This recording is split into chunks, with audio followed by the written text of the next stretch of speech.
ஜெயலலிதா அம்மையார் உயிரோடு இருந்தபோது மோடியா லேடியா என்று சவால் விட்டவர் மோடி இன்றைக்கு தமிழ்நாட்டை குறிவைத்து காய்களை நகர்த்தி கொண்டிருக்கிறார். பலவீனமாக இருப்பது இன்றைக்கு அதிமுகவை சிதறடித்து விட முடியும் என்று கணக்கு போட்டு வேலை செய்கிறார்கள். சில பேர் என்ன சொல்றான், இவர் இங்கே சீட்டு போடுறதுக்காக பேசுறாருங்கிறான். அது அவன் புத்தி, எனக்கு இல்லை. இப்படி சொன்னால் அவரோட உறவை தொடரலாம், இப்படி சொன்னால் இவரோட உறவை தொடராங்கிற அடிப்பெல்லாம் கிடையாது. உண்மையிலே சொல்கிற சனாதன சக்திகள் இங்கே காலூன்றாமல் இருக்க வேண்டுமானால் அதிமுக நீர்த்து போகக்கூடாது. விழுப்புரத்திலும் சிதம்பரத்திலும் போய் காணவில்லை கண்டா வரை சொல்லுங்கள் என்று சுவரொட்டி ஒட்டுகிறார்கள். ரவிக்குமார் 24 மணி நேரம் தொகுதியிலேயே கிடக்கிறார். ரவிக்குமாரை காணவில்லை என்று போஸ்டர் ஒட்டுகிறார்கள். இன்றைக்கு நான் அரியலூர் போகிறேன், திருமாவளவனை காணவில்லை என்று போஸ்டர் ஒட்டுகிறார்கள். 24 மணி நேரமும் திருமாவளவன் எங்கே இருக்கிறார் என்று உலகத்துக்கே தெரியும்.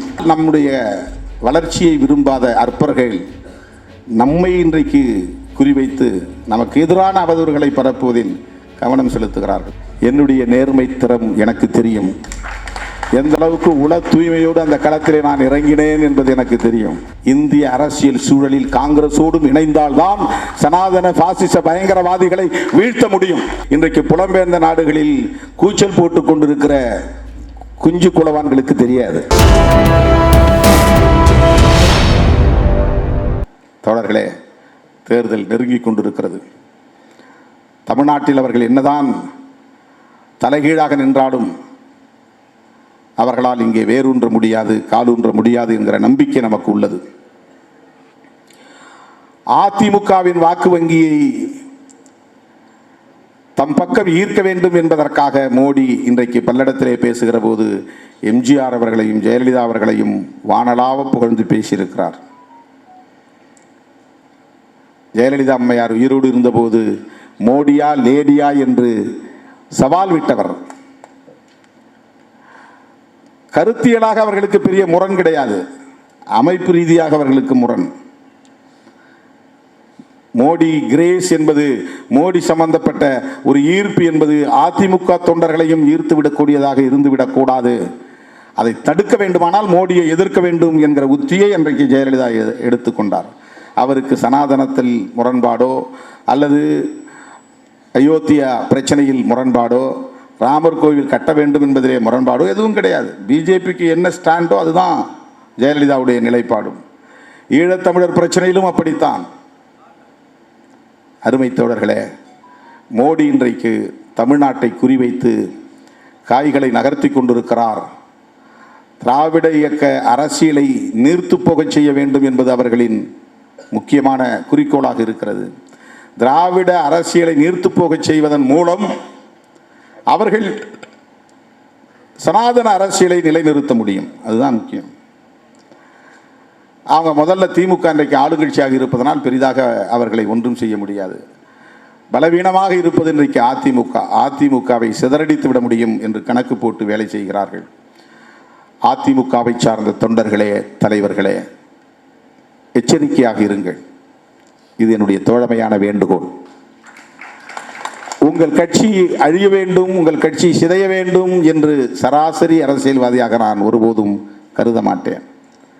நீங்களும் திமுகவும் இங்கே எதிரும் புதிருமாக 50 ஆண்டுகளுக்கு மேலாக இருந்ததனால்தான் இங்கே சனாதன சக்திகளால் காலூன்ற முடியவில்லை. உங்களோடு நமக்கு முரண்பாடுகள் இருக்கலாம், எங்களோடு உங்களுக்கு முரண்பாடுகள் இருக்கலாம், உங்களுக்கு இடையிலே முரண்பாடுகள் இருக்கலாம். ஆனால் நீங்கள் இருவரும் இங்கே வலிமையான சக்தியாக இருந்ததால் தான் பிஜேபியாலும் இங்கு ஒன்றும் செய்ய முடியவில்லை. சொல்லப்போனால் காங்கிரசும் மீண்டு எழ முடியவில்லை. எம்ஜிஆர் என்ற ஒரு ஆளுமை இல்லாமல் இருந்திருந்தால், திமுக காங்கிரஸ் என்கிற போட்டியே தொடர்ந்திருந்தால் அடுத்து திமுகவுக்கு எதிராக காங்கிரஸ் ஆட்சிக்கு வந்திருக்கும். காங்கிரஸ் வர முடியாமலே போனதற்கு எம்ஜிஆர் ஒரு காரணம். காங்கிரஸ் தமிழ்நாட்டில் மீண்டெழ முடியாமல் போனதற்கு அதிமுக ஒரு காரணம். ஆகவே அதிமுக திமுக என்கிற 2 வலிமையுள்ள சக்திகள் இங்கே தொடர்ந்து இருதுருவமாக போட்டியிட்டுக் கொண்டிருந்த நிலையிலே, போராடி கொண்டிருந்த நிலையிலே சனாதன சக்திகளால் இங்கே காலூன்ற முடியாமல் தடுக்கப்பட்டது என்கிற வரலாற்று உண்மையையும் நாம் மறந்துவிட முடியாது, மறைத்துவிட முடியாது, மறுத்துவிட முடியாது. சில பேர் என்ன சொல்கிறான், இவர் இங்கே சீட்டு போடுறதுக்காக பேசுகிறாருங்கிறான். அது அவன் புத்தி, எனக்கு இல்லை. எடப்பாடியை பாராட்டி ட்வீட் போட்டால் அங்கேயும் சீட்டு போட்டு வைக்கிறார் திருமாவளவன், 2 சீட்டுக்குன்னு. கிடையாது. அந்த மாதிரி சராசரி ஆள் அல்ல திருமாவளவன். இன்னும் திருமாவளவனை புரிந்து கொள்வதற்கு நீங்கள் வெகு தூரம் பயணிக்க வேண்டும். உங்கள் லெவல் ஆஃப் அண்டர்ஸ்டாண்டிங் அவ்வளவுதான். என்னை புரிந்து கொள்வதற்கு உங்களுக்கு இன்னும் பயிற்சி தேவை, சிந்தனை பயிற்சி தேவை. அப்படித்தான் நான் பார்க்கிறேன். நான் கணக்கு போட்டு இப்படி சொன்னால் அவரோட உறவை தொடரலாம், இப்படி சொன்னால் இவரோட உறவை தொடராங்கிற அடிப்பெல்லாம் கிடையாது. உண்மையிலே சொல்கிற சனாதன சக்திகள் இங்கே காலூன்றாமல் இருக்க வேண்டுமானால் அதிமுக நீர்த்து போகக்கூடாது. அப்படின்னா நீங்கள் வளர வேண்டாமா? காலம் கனியும், மக்கள் தீர்மானிப்பார்கள், உழைப்பு தீர்மானிக்கும். 400 அப்படின்னு போய் வண்டியில் ஏற முடியாது. நானும் முதல்வர் என்று போய் நான் வண்டியில் ஏற முடியாது. அப்படி தம்பட்டம் அடிக்கிற சராசரி ஆள் அல்ல நான். தமிழ்நாட்டு மக்கள் ஒரு நாள் தெளிவை பெறுகிற போது துணிவை பெறுவார்கள். சிறுத்தைகளை அமர வைக்க வேண்டிய இடத்தில் அமர வைப்பார்கள். அப்படித்தான் 25 ஆண்டுகளாக இந்த களத்திலே தாக்கு பிடித்து நிற்கிறோம். ஒரு பைசா கையில் காசு கிடையாது, தம்பிடி பைசா கிடையாது. தேர்தல் அரசியலை அடியெடுத்து வைத்த போது எப்படி இருந்தோமோ அப்படித்தான் இன்றைக்கும் இருக்கிறோம். 4 எம்எல்ஏ இருக்கலாம், 2 எம்பி இருக்கலாம். ஆனால் அன்றைக்கு எப்படி இருந்தோமோ அப்படித்தான் இன்றைக்கும் இருக்கிறோம். அதனால்தான் யாராலும் நமக்கு கருத்தியல் ரீதியாக பேச முடியல. தனிநபர் ரீதியாக அவர்களால் இங்கே பேரம் பேசினார், அங்கே பேரம் பேசினார், இப்படி மாற்றி பேசினார், அப்படி மாற்றி பேசினார், எந்த குற்றச்சாட்டையும் வைக்க முடியவில்லை. இது எதற்கு நான் சொல்லுகிறேன் என்று சொன்னால், நாம் நம்முடைய கருத்தியலில், நம்முடைய கோட்பாட்டில், நம்முடைய கொள்கையில் உறுதியாக இருந்து தொடர்ந்து இணைந்து பயணிக்க வேண்டும். காலம் கனியும் போது மக்கள் நம்மை ஏற்றுக்கொள்வார்கள். 15 வருஷத்துக்கு முன்னாடி நான் சொன்னேன், 20 வருஷத்துக்கு முன்னாடி சொன்னேன், கல்லெடுத்து வீசுகிற தம்பி ஒரு நாள் என் மீது பூவெடுத்து வீசுவான் என்று சொன்னேன். நான் ஒன்றும் ஞானி இல்லை. பூவெடுத்து வீசுகிறார்கள் இன்றைக்கு. அருமை தோழர்களே, தம்பி வன்னியரசு அவர்கள் சிவராஜசேகர் சொன்னதைப் போல ஒரு கருத்தை அண்மையிலே பதிவு செய்தார் காங்கிரஸை பற்றி. அது ராஜசேகருக்கு தெரியாது, வேறு யாருக்கும் தெரியாது.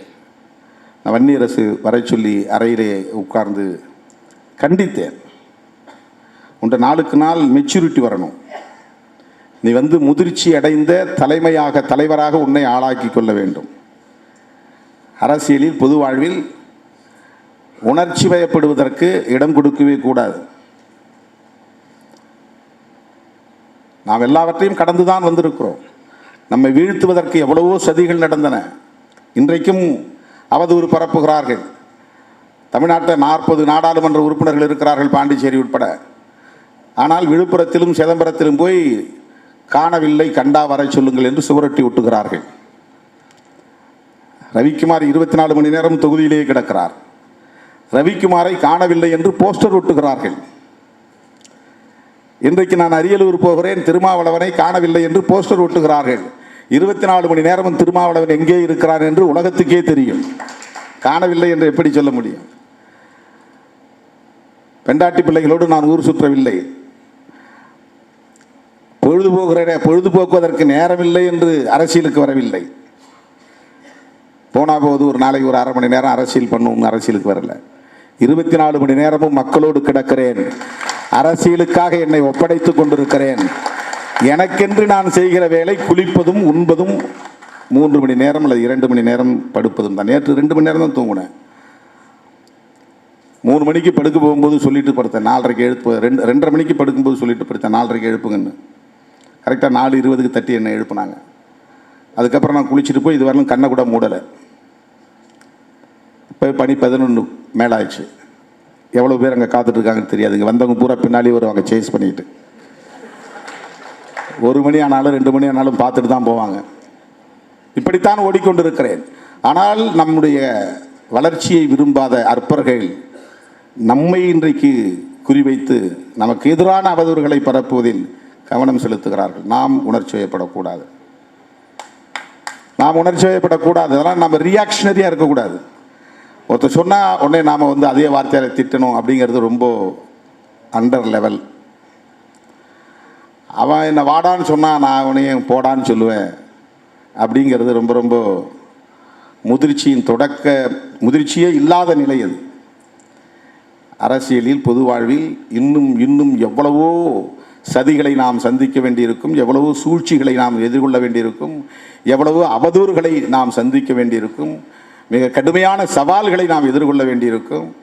ஒவ்வொரு முறையும் மருத்துவர் ராமதாஸ் அவர்களை பற்றி ஏதாவது எழுதுவார், கூட்டு சத்தம் போடுவேன். கருத்தியெல்லாம் விமர்சனம் பண்ணு, தனிநபராக அவருக்கு எந்த பட்ட பேரும் கொடுக்காது. எதுக்கு அப்படி நீ கொடுக்குற? சாதாரண மக்கள் பேசுகிறாங்க, நாம் பேசக்கூடாது. நீ ஒரு கட்சியில் முக்கியமான பொறுப்பாளர், உடைய எழுத்தில் அது வரக்கூடாது. கண்டிச்சிருக்கிற. இப்போ அது மாதிரி அவர் எழுதுறதில்லை. எந்த தனிநபரையும் எந்த காரணத்தை முன்னிட்டும் எவனாவது பேசின அப்புறம் அவன் லெவல் அவ்வளவுதான், அது அவனே தன்னை அடையாளப்படுத்திக்கிறான். என்னை பற்றி ஒருத்தன் தர குறைவாக பேசுகிறான்னா அது என்ன அவன் தர குறைத்து மதிப்பிடுவதில்லை. அவன் எந்த லெவலில் இருக்கிறாங்கிறத அவன் எக்ஸ்போஸ் பண்ணிக்கிறான், அம்பலப்படுத்திக்கிறான். அவங்ககிட்ட இருக்கிற சரக்கு அவ்வளவுதான், அவனுடைய தரம் அவ்வளவுதான், அவனுடைய தகுதி அவ்வளவுதாங்கிறத அவனே வெளிச்சம் போட்டு காட்டிக்கொள்கிறான். அவ்வளவுதான். இதை நாம் கடந்து போக வேண்டும். நமக்கு மிகப்பெரிய லட்சியம் இருக்கிறது. நாம் சந்திக்க வேண்டிய சவால்கள் ஏராளம். நாம் தொட வேண்டிய இலக்கு வெகு தூரம்.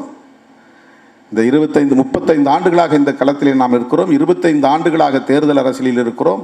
இந்த தேர்தல் அரசியலில் எவ்வளவு ஹியூமிலியேஷன்ஸ், அவமானங்கள், மன உளைச்சல்கள், அதெல்லாம் வெளியில் சொல்ல, அதெல்லாம் எழுதினா வால்யூமாக எழுத முடியும். இப்போ போகிற போக்கில் சொல்லிட்டு போகிறான், நீ ஏன் தனியாக நிற்கல, நீ ஏன் அந்த கூட்டணியில் இருக்கிற, நீ ஏன் இந்த கூட்டணியில் இருக்கிற அப்படின்னு ப்ராக்டிக்கல் நாலேஜே இல்லாமல், ஒரு சாத்தியக்கூறு பற்றிய எந்த சிந்தனையும் இல்லாமல் ஒரு காழ்ப்புணர்ச்சி அடிப்படையில் நம்முடைய மேலே விமர்சனங்களை வைத்து விட்டு போவார்கள். அதெல்லாம் நம்ம பொருட்படுத்தவே கூடாது. நாம் எல்லோரோடும் இணக்கமாக இருக்க வேண்டும். காங்கிரஸோடு நமக்கு கடுமையான முரண் உண்டு. நான் 2009 உண்ணாநிலை அறப்போராட்டத்தில் அமர்ந்த போது ஈழத்திற்காக உயிரை கொடுத்து போராடுவதற்கும் தயார் என்று உறுதி எடுத்து கொண்டு போய் நான் அமர்ந்தேன். யார்கிட்டையும் சஜஷன் கேட்கல, கேட்டால் வேணான்னு சொல்லிடுவாங்கன்னு ஆலோசனை கேட்கல. கட்சியில் முன்னணி பொறுப்பாளர்கள் யாரோடும் நான் கலந்து பேசலை. வன்னியரசுக்கு மட்டும்தான் அது தெரியும். ஏன்னா அவன் எப்போதுமே என்னை டச் பண்ணிகிட்டே இருப்பான். இந்த கட்சியில் எப்போதும் என்னை தொடர்பு கொண்டுகிட்டே இருக்கிற ஒரு பொறுப்பாளர், எந்த நேரமும் நடப்பை பற்றி பேசிக்கொண்டே இருக்கிற ஒரு முனைப்பு அவரிடத்தில் உண்டு. என்ன பண்ணிட்டு இருக்கிறீங்க, எங்கே இருக்கிறீங்க, இதை பற்றி என்ன கருத்து? அவங்க வருத்த மனசுக்குள்ள 1000 இருக்கும். ஆனால் நம்ம என்ன செய்யலாம், ஏன் இப்படி இங்கே அமைதியாக இருக்குது, இதை எதாவது பண்ணணும், இதை எதாவது தள்ளணும், இதுக்கு எதாவது நம்ம ரியாக்ட் பண்ணணும், இதுக்கு எதுக்காக நம்ம ஒரு கருத்து சொல்லணும், ஸ்டேட்மெண்ட் சொல்லணும். அப்போ நான் ஈழத்தமிழர்களுடைய பிரச்சனை ரொம்ப முத்தி போய் ஜனவரி மாதம் 4ஆம் தேதி வன்னியை சூழ்ந்து விட்டார்கள் என்று மார்க்சிய பெரியாரிய பொதுவுடைமை கட்சி தலைவர் ஆணைமுத்து அவர்கள் நடத்திய திருச்சி மாநாட்டிலே பங்கேற்கிற போது நான் உரத்து பேசிவிட்டு பொங்கு தமிழ் அலுவலகத்துக்கு போய் மருத்துவர் ராமதாஸ் அவர்களை பார்த்து பேசினேன், நாம் ஏதாவது பண்ணணும் அப்படின்னு. அப்போ அவர் சொன்ன ஆலோசனை அடிப்படையில் பெரியார் திடலுக்கு போனோம். ஆசிரியர் வீரமணி அவர்களோடு சேர்ந்து பேசணும்.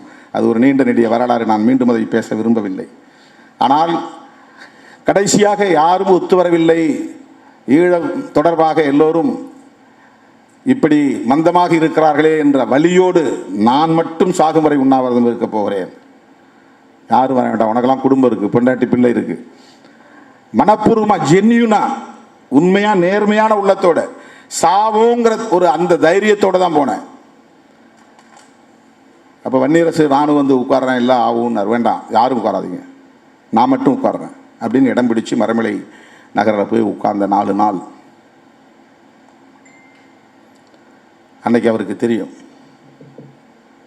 தோழர்களே, அந்த உண்ணாவிரதத்தின் போது ஈழத்துக்கு ஆதரவாக போராடக்கூடிய சக்திகள் ஓடி என் பக்கத்திலே அவர்களும் சேர்ந்து அமர்ந்திருந்தால், ஊக்கப்படுத்தி இருந்தால், விட வேண்டாம் என்று என்னை கட்டாயப்படுத்தி இருந்தால், தொடருங்கள் என்று உந்துதல் தந்திருந்தால், 5வது நாள் 6வது நாள் பொங்கல் முடிந்து, அது அப்போ பொங்கல் டேஸ், எல்லாம் பொங்கல் கொண்டாடி இருந்தாங்க. தமிழ்நாடே பொங்கல் கொண்டாடி கொண்டிருந்தது சிறுத்தைகளை தவிர. திருமாவளவன் உண்ணாநிலை அறப்போராட்டத்தில் சாக தயார் என்று உட்கார்ந்திருந்த வேளையில் 32 பேர் 26 பேர் 4வது நாள் குண்டர் தடுப்பு சட்டத்திலே தூக்கி போட்டார்கள். கூட்டணியில் இருந்து கொண்டே நீங்கள் எதிர்முகாமில் சேர்ந்து கொண்டு இந்த ஆட்சியை கவிழ்க்க முயற்சிக்கிறீர்கள் என்று முதல்வருக்கு உளவுத்துறை அன்றைக்கு ரிப்போர்ட். நாங்கள் திமுகவோட இருந்துகிட்டே திமுக கூட்டணியில் இருந்தாலும் கூட ஈழத்தமிழர் பிரச்சனையில் தனித்து முடிவெடுத்தோம். அதுதான் நடந்தது. இன்றைக்கு யாரும் பக்கத்தில் உட்காரல, போராட்டத்தை கைவிட வேண்டியதாயிடுச்சு. மருத்துவர் ராமதாஸ் தான் என்னை கட்டாயப்படுத்தி நிறுத்தவும் சொன்னார், நாம் 2 பேரும் சேர்ந்து பண்ணுவோன்னு. ஆனால் அவரை யாரும் விமர்சிக்கலை. திருமா இது தகுமா என்று என்னை தான் விமர்சித்தார்கள். நான் ஏதோ சமரசமாயிட்டேன், இந்த போராட்டத்தை கைவிட்டுட்டேன், பயந்து பின்வாங்கிட்டேன்னு. என்னுடைய நேர்மை திறம் எனக்கு தெரியும். எந்த அளவுக்கு உள தூய்மையோடு அந்த களத்திலே நான் இறங்கினேன் என்பது எனக்கு தெரியும். ஆனால் அந்த தூய்மை பலரிடத்தில் இல்லை என்பதை நான் அந்த களத்தில் தான் புரிந்து கொண்டேன். இன்றைக்கு புலம்பெயர்ந்த தமிழர்கள் என்னென்னவோ இளம் தலைமுறையினர் பேசுகிறார்கள். காங்கிரஸோடு எங்களுக்கு முரண்பாடு.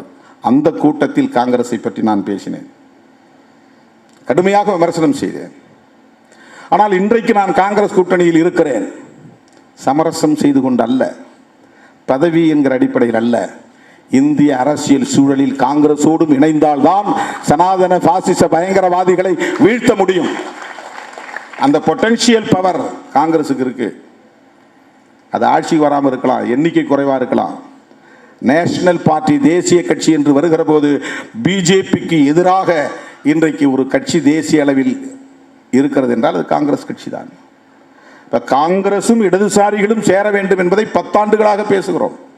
முதலாக மோடியை வேட்பாளர், பிரதமர் வேட்பாளர் என்று அறிவித்த போது கடுமையாக கண்டனம் தெரிவித்து ஆபத்தை உணர்த்தி பேசிய இயக்கம். அதை இன்றைக்கு எஸ்விஆர் அவர்கள் தன்னுடைய அணிந்துரையிலே பதிவு செய்திருக்கிறார்.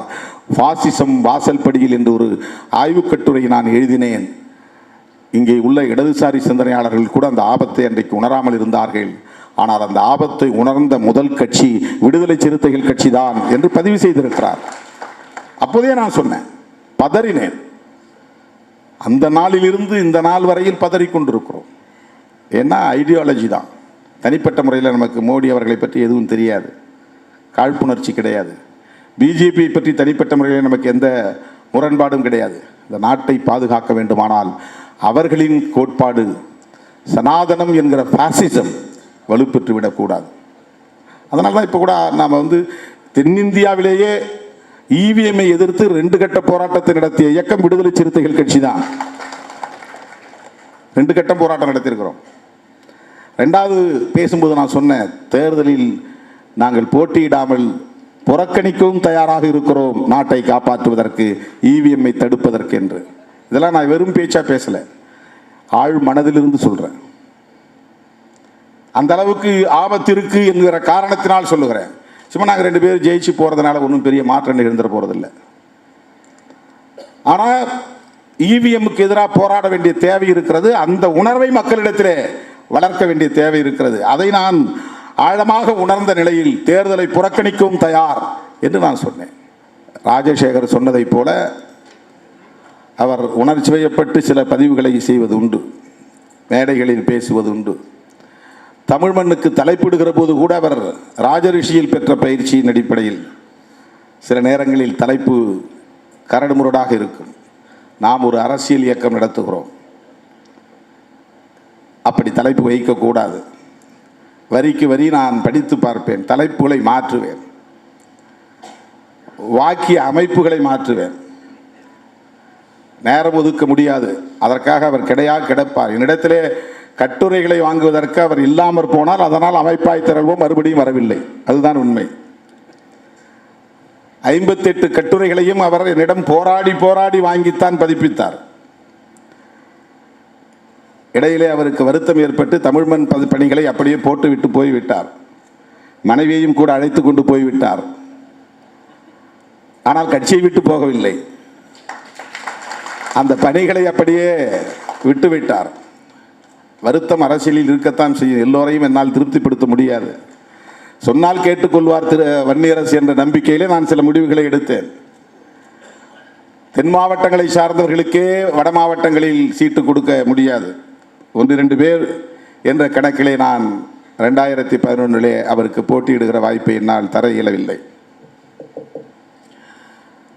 ஒவ்வொரு நாடாளுமன்ற தேர்தலிலும் தனக்கு ஒரு வாய்ப்பு கிடைக்கும் என்கிற எதிர்பார்ப்பு அவருக்கு இருந்தது. ஏன் ஈழத்தில் யுத்தம் நடந்து கொண்டிருக்கிற போதே அரசியல் துறை பொறுப்பாளர் நடேசன் அவர்களின் இடத்திலே தொடர்பு கொண்டு பேசிய போது சத்தியமூர்த்தி என்கிற சேரலாதன் முதலிலே பேசிவிட்டு அவரிடத்திலே கொடுத்தார். இதெல்லாம் நடந்த உண்மை. நாங்கள் இட்டுக்கட்டி பேச தெரியாது. புலிகளோடு எங்களுக்கு இருந்த தொடர்பு வேறு எவருக்கும் இருந்திருக்க முடியாது. அது அண்ணன் பிரபாகரன் அவர்களுக்கும் திருமாவளவனுக்கும் தெரியும், அடுத்து வன்னியரசுக்கு தெரியும், வேறு யாருக்கும் தெரியாது. நாங்கள் என்ன செய்தோம் என்பது இன்றைக்கு புலம்பெயர்ந்த நாடுகளில் கூச்சல் போட்டுக் கொண்டிருக்கிற குஞ்சு குலவான்களுக்கு தெரியாது. அவர்களால் இப்போது பிறந்தவர்கள், வரலாறு தெரியாது. விடுதலை புலிகளுக்கும் விடுதலை சிறுத்தைகளுக்கும் இடையிலான உறவு, வன்னியரசு எந்த அளவுக்கு அதில் ஈடுபாடு கொண்டிருந்தார் என்பது எனக்கு மட்டும்தான் தெரியும். தோழர்களே, அப்போது நடேசன் தொலைபேசியிலே வந்தார். அப்போதெல்லாம் அவர்கள் கையில் வைத்திருந்த தொலைபேசி சாதாரண தொலைபேசி அல்ல, சேட்டலைட் தொலைபேசி என்று சொல்வார்கள். தம்பி வன்னியரசு தான் கொண்டு வந்து கொடுத்தார். அந்த யுத்தம் நடந்து கொண்டிருக்கிறது, எந்த நேரத்திலும் நாங்கள் சாம்பலாகி விடுவோம் என்றுதான் பேச்சை தொடங்கினார் சேரலாதன். இங்கு இருக்கிற இயக்கங்களை எல்லாம் கடுமையாக திட்டி பேசினார். தலைவர்களின் பெயர்களை சொல்லி ஒருமையில் பேசினார்.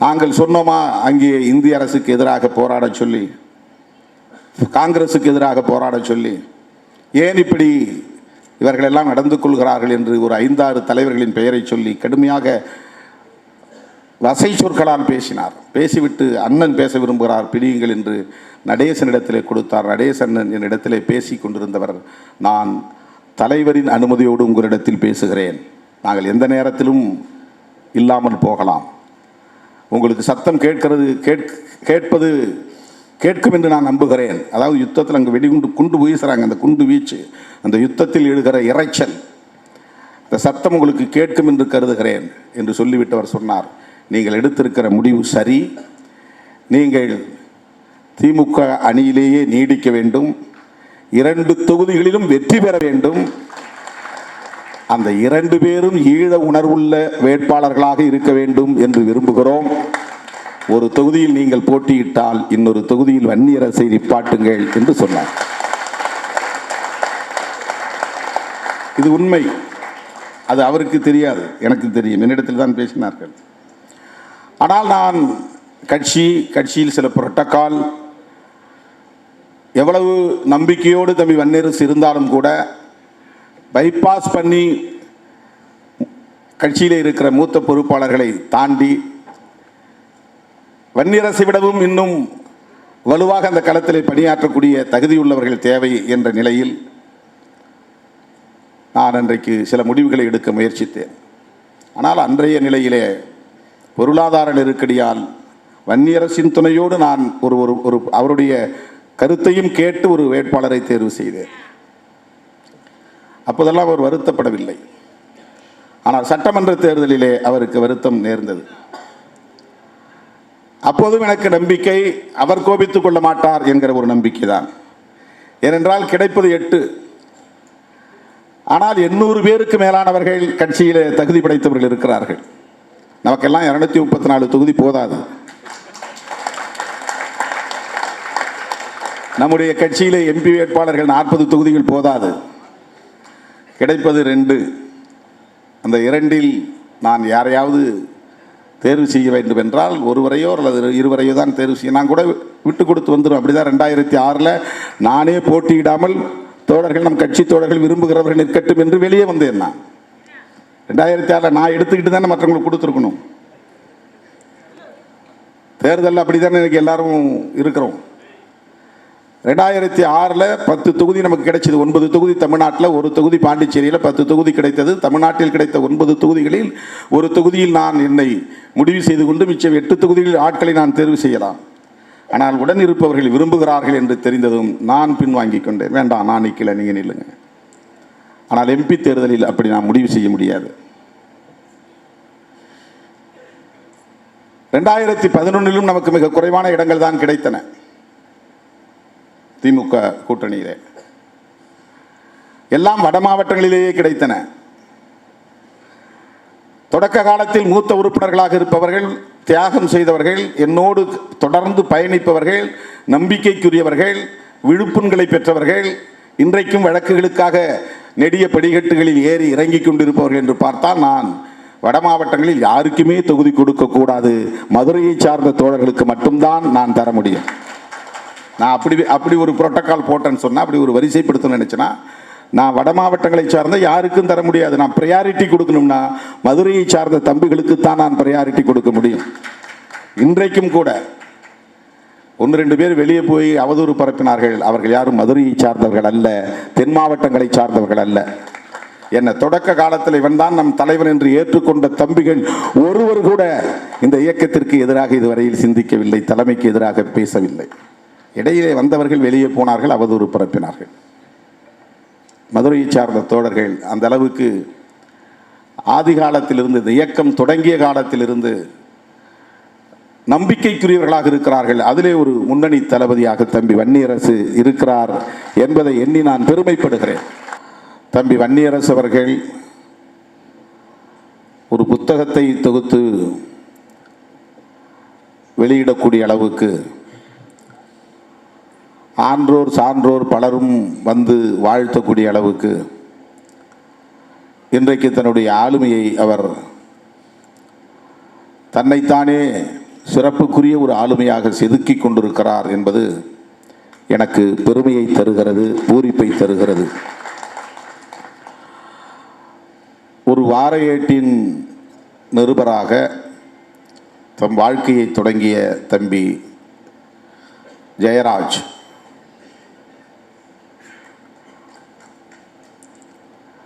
இன்றைக்கு விடுதலை சிறுத்தைகள் கட்சியின் முன்னணி தலைவர்களுள் ஒருவராக, வன்னி அரசாக தன்னை பரிணாமப்படுத்திக் கொண்டிருக்கிறார் என்பது உள்ளபடியே பெருமகிழ்வை தருகிறது. அவர் இங்கே அதை நினைவுபடுத்தினார். மறைந்த ஞா சமத்துவம் அவர்கள் மூலம் எனக்கு அறிமுகமானார். ஒரு இதழில் பணியாற்றக்கூடிய இளைஞராக வந்து என்னிடத்தில் சேர்ந்தார்.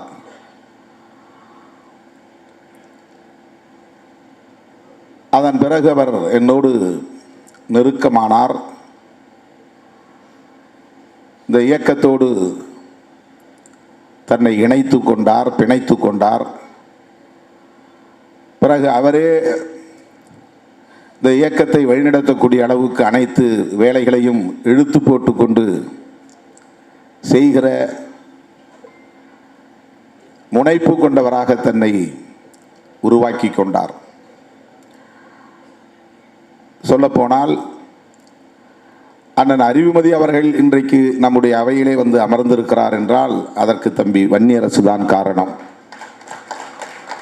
பழனி பாரதி அவர்கள் நம்முடைய இயக்கத்திற்கு பாடல்கள் எழுதுகிறார் என்றால் அதற்கு தம்பி வன்னியரசு தான் காரணம். கபிலன், இளைய கம்பன், தமிழமுதன், இசையரசு போன்ற ஆளுமைகள் எல்லாம் இந்த இயக்கத்திற்கு இன்றைக்கு தூண்களாக விளங்குகிறார்கள், ஊக்கம் தருகிற உந்து சக்திகளாக இருக்கிறார்கள் என்றால் இவர்களை எல்லாம் ஒருங்கிணைத்த பெருமை தம்பி வன்னியரசை சாரும் என்பதை நான் பெருமையோடு இங்கே பதிவு செய்ய விரும்புகிறேன். எல்லோரும் எனக்கு தெரியும். ஆனால் அவர்களை எல்லாம் ஒரு நூலிலே கோர்ப்பதை போல, மாலை கோர்ப்பதை போல கோர்ப்பதற்கு ஒரு ஆளுமை தேவைப்படுகிறது. இந்த இயக்கத்தை வலிமைப்படுத்துவதற்கு தமிழ் தேசிய பரப்பில் தம்பி வன்னியரசு அவர்கள் வலிய வலிய உறவை தேடி தேடி சென்று திருமாவளவன் தலைமையில் நாங்கள் இயங்குகிறோம், சிறுத்தைகளாய் நாங்கள் இயங்குகிறோம், நீங்கள் எல்லாம் எங்களுக்கு உற்ற துணையாக இருக்க வேண்டும் என்று இந்த உறவுகளை எல்லாம் நம்மோடு கொண்டு வந்து இணைத்தவர். ஏன் வேல்முருகன் அவர்கள் கூட இன்றைக்கு நம்மோடு இவ்வளவு இணக்கமாக இருப்பதற்கு தம்பி வன்னியரசு தான் காரணம் என்றால் அதை மறுக்க முடியாது. அப்படி சொல்லிக்கொண்டே போகலாம். இன்றைக்கு இவ்வளவு பாடல்கள், இந்த இயக்க பாடல்கள் யூடியூப்பிலே கிடக்கிறது என்று சொன்னால் அவ்வளவு பாடல்களையும் எழுதுவதற்கும் அவற்றுக்கு இசையமைப்பதற்கும் அவற்றை படைப்பதற்கும் பெருமுயற்சிகளை எடுத்துக்கொண்டவர் தம்பி வன்னியரசு என்பதை நான் மகிழ்வோடு இங்கு பதிவு செய்ய கடமைப்பட்டிருக்கிறேன். எத்தனை பாடல்கள் இங்கே இன்றைக்கு நமக்காக 900க்கும் மேற்பட்ட பாடல்கள் எந்த இயக்கத்திற்கும் கிடையாது. கிட்டத்தட்ட 1000 பாடல்கள் ஒரு இயக்கத்திற்காக, இயக்கத்தின் கொள்கைகளை பரப்புவதற்காக, ஒரு இயக்கத்தின் தலைமையை மக்களிடையே கொண்டு போய் சேர்த்து அந்த தலைமையின் மீதான நம்பகத்தன்மையை வலுப்படுத்துவதற்காக, இவர்தான் நமக்கான நம்பிக்கைக்கு உரியவர், இவரை நாம் ஏற்க வேண்டும் என்று அறிவார்ந்த ஆன்றோர்களின் சான்றோர்களின் ஆளுமையை பயன்படுத்தி அதை இயக்க ஆற்றலாக மாற்றியதில் தம்பி வன்னியரசுக்கு பெரும்பங்கு உண்டு. அதேபோல தமிழ்மண் என்கிற இதழ் தாய்மண் என்றுதான் தொடங்கினோம். அதே பெயரில் திராவிட முன்னேற்ற கழகத்தை சார்ந்த கவிஞர் ஏற்கனவே பதிவு செய்து வைத்திருந்ததனால் நமக்கு அந்த பதிவு கிடைக்கவில்லை, தாய்மண் கிடைக்கவில்லை. அவரும் அதை தருவதற்கு ஒப்பவில்லை. பிறகுதான் நான் சொன்னேன், தமிழ்மண் என்று தேடு, அதை பதிவு செய்வோம் என்று கேட்டுக்கொண்டேன். அந்த அடிப்படையில் தான் தம்பி வன்னியரசு எடுத்துக்கொண்ட முயற்சியின் விளைவாகத்தான் தமிழ்மண் என்கிற இதழ் நமக்கு உருவானது. நான் சட்டமன்ற உறுப்பினராக அடியெடுத்து வைத்த போது 2001 நான் சட்டமன்றத்திற்குள் அடியெடுத்து வைக்கும் படம்தான் முதல் இதழின் அட்டை படம். அப்போது இவ்வளவு பெரிய ஆளுமை உள்ள குழுமம் நம்மிடத்திலே கிடையாது. ஒரு கேமரா வாங்குவதற்கு கூட நமக்கு சக்தி கிடையாது. நமக்கு ஒரு நல்ல தட்டச்சர் கிடையாது. தன்னுடைய மனைவியே தட்டச்சராக கொண்டு வந்து அலுவலகத்திலே அமர வைத்து தானும் தன் மனைவியுமாக, கணவனும் மனைவியுமாக பகல் இரவாய் பாடுபட்டு அந்த இயக்கத்தை, அந்த இதழ் இயக்கத்தை நிலைநாட்டிய பெருமை தம்பி வன்னியரசுக்கு உண்டு. கணவனும் மனைவியுமாக சேர்ந்து இரவு பகலாக உழைத்து தமிழ்மண் என்கிற இதழை நாடறிய செய்தது, நாடு முழுக்க கொண்டு போய் சேர்த்தது தம்பி வன்னியரசு. இவையெல்லாம் அனைத்தும் கலப்படம் இல்லாத, புனைவு இல்லாத, கற்பனை இல்லாத உண்மைகள், வரலாற்று உண்மைகள். தன்னுடைய மனைவியை அழைத்து வருவதற்கு முன்பு ஒரு நல்ல ஆற்றல் உள்ள, தமிழ் ஞானமுள்ள ஒரு தட்டச்சர் தம்பி நீல புகழேந்தி, அவரை கொண்டு வந்து அந்த அவையிலே அமர வைத்தது தம்பி வன்னியரசு. இன்றைக்கும் நம்மோடு இருக்கிற கவினி வன்னியரசு கண்டுபிடித்த ஒரு ஆளுமை. இன்றைக்கும் நம்மோடு அவர் இருக்கிறார். அதே போல குறும்படங்கள் இயக்கத்திற்கு, அதே போல ஈழத்தமிழர்களுடன் இருக்கிற தொடர்புகள், புலம்பெயர்ந்த நாடுகளில் உள்ள ஆளுமைகளுடன் இருக்கிற தொடர்புகள், இன்றைக்கும் நான் கூட சலித்து போய் நாம் இங்குள்ள வேலைகளை கவனிப்போம் என்று என் கவனத்தை திசை திருப்பும் போதெல்லாம், இல்லை இல்லை, நாம் அந்த களத்தில் எப்போதும் போல் வீரியத்தோடு இருக்க வேண்டும் என்று உணர்த்தக்கூடிய ஒரு தம்பியாக, அதை இழுத்து பிடிக்கிற ஒரு தம்பியாக, புலம்பெயர்ந்த நாடுகளில் உள்ள தோழர்களோடு தொடர்ந்து நட்பு வைத்திருக்கிற, அந்த தொடர்பை தக்க வைத்து கொண்டிருக்கிற, தலைமையோடு அவற்றை பிணைத்து வைத்து கொண்டிருக்கிற ஒரு பொறுப்புள்ள தம்பிதான் வன்னியரசு. இப்படி காலங்கள் உருண்டோடிய நிலையிலும் கூட, அவருக்கு சில வருத்தங்கள் ஏற்பட்டாலும் கூட, என்றைக்கும் சிறுத்தைகள் இயக்கம்தான் நம்முடைய இயக்கம், என்றைக்கும் திருமாவளவன் தலைமைதான் நம்முடைய தலைமை என்கிற அசைக்க முடியாத உறுதிப்பாட்டை கொண்ட ஒரு இளைஞர் தான் தம்பி வன்னியரசு என்பதை நான் இந்த இடத்திலே பதிவு செய்வது என்னுடைய கடமை. அதன் பிறகு அவர் பணிகளை நிறுத்திவிடவில்லை, தொடர்ந்து அந்த பணிகளை மேற்கொண்டார். அண்மையில் கூட பிறந்த நாள் விழா, மடி விழா கொண்டாட வேண்டும், அதை எப்படி கொண்டாட வேண்டும், அதற்கு என்ன கமிட்டியை அமைக்க வேண்டும், யாரை அமைக்க வேண்டும், இதை தொடங்கி வைத்தவர், அதற்கான உந்துதலை தந்தவர் வன்னியரசு. மணிவிழா தொடக்கத்தை வெற்றிகரமாக நடத்துவதற்கும், மணிவிழா நிறைவை நடத்துவதற்கும் கூட, மணிவிழா நிறைவை நடத்துவதற்கு இயலாமற் போனது, காலம் தள்ளி போய்விட்டது, நடத்தியே தீர வேண்டும். நான் அறிஞர் பெருமக்களிடமும் உங்களை பற்றிய கட்டுரைகளை எல்லாம் தொகுக்கப் போகிறேன் என்று என்னிடத்திலே ஒப்புதல் பெற்று மிகப்பெரிய பணி, அது மிகப்பெரிய பணி. இன்றைக்கு இருக்கிற கட்சியினுடைய வெள்ளி விழா மலராக இருந்தாலும், பொன் விழா மலராக இருந்தாலும், இன்றைக்கு மணி விழா மலராக இருந்தாலும், இதற்கு 100 விழுக்காடு தம்பி வன்னியரசு தான் முழு பொறுப்பெடுத்துக் கொண்டு செய்தார். திருமாமணி என்கிற பெயரில் மணிவிழா மலரை இன்றைக்கு நாம் கொண்டிருக்கிறோமே, அந்த மணிவிழா மலரில் 60க்கும் மேற்பட்ட அறிஞர் பெருமக்கள் கட்டுரைகள் எழுதியிருக்கிறார்கள்.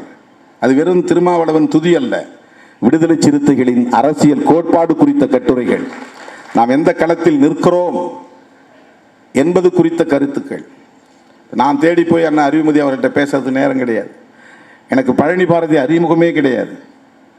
இன்னைக்கு அவரை வைத்து மணி விழாவுக்காக இந்த சனாதன எதிர்ப்பு வெல்லும் ஜனநாயக மாநாட்டுக்கு ஒரு பாடலை எழுதி அந்த பாடலை தமிழ், தெலுங்கு, மலையாளம், கன்னடம், இந்தி என்று 5 மொழிகளில் பாடகர்களை வைத்து பாட வைத்து அதையும் அவர் வெளியிடுவதற்கு தயாராகிவிட்டார். அன்றைக்கு மேடையில் வெளியிட முடியவில்லை. ஒரு குறும்படம் தயாரித்தார், வெளியிட முடியவில்லை.